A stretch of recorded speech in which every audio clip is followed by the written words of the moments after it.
Hello everyone. Today I will discuss about the continuation part of physiology of respiration for fourth semester.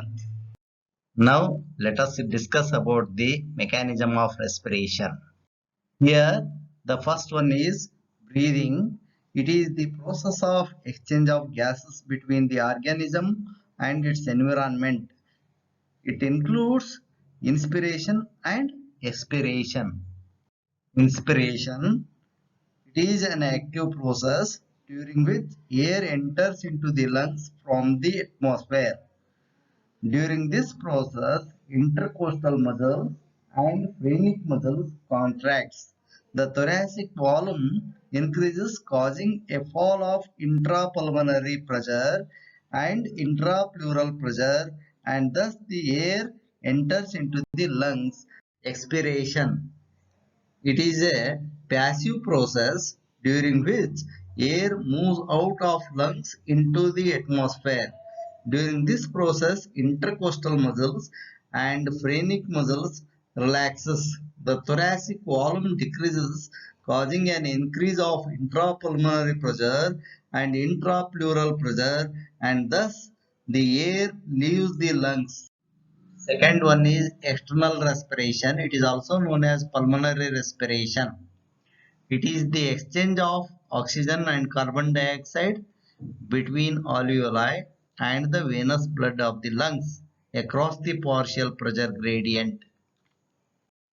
Third one is internal respiration, and it is also known as tissue respiration.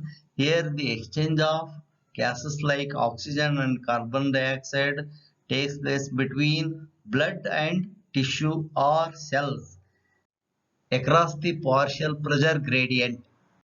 You can follow this chart for values.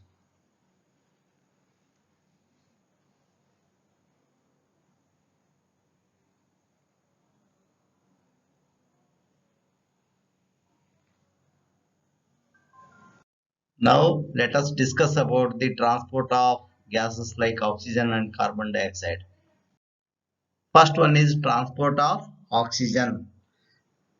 1.5% of the oxygen is transported in the dissolved state by the blood plasma, and 98.5% of the oxygen is transported by RBC. Here, oxygen combines with the hemoglobin, forms oxyhemoglobin. What is Bohr effect?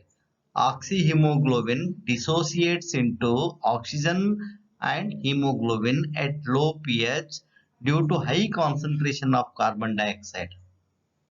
Second one is transport of carbon dioxide. The carbon dioxide is continuously produced within the body cells as a waste product of metabolism.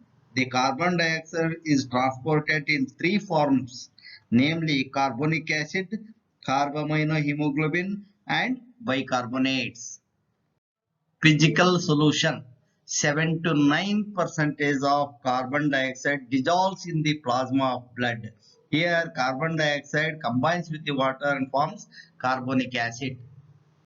20 to 25% of the carbon dioxide transported as carbamino compounds. Here amino group of the hemoglobin combines with the carbon dioxide and forms carbaminohemoglobin. It is carried out by RBC. 70% of carbon dioxide transported by RBC in the form of bicarbonates.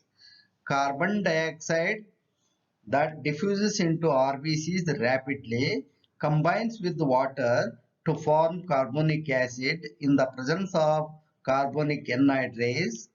Carbonic acid in turn now dissociates into hydrogen and bicarbonates. The latter diffuses into the plasma to combine with sodium to form sodium bicarbonate. An equal amount of chloride ions move into the RBCs to maintain ionic equilibrium, and this phenomena is called Hamburger phenomena or chloride shift. Thank you.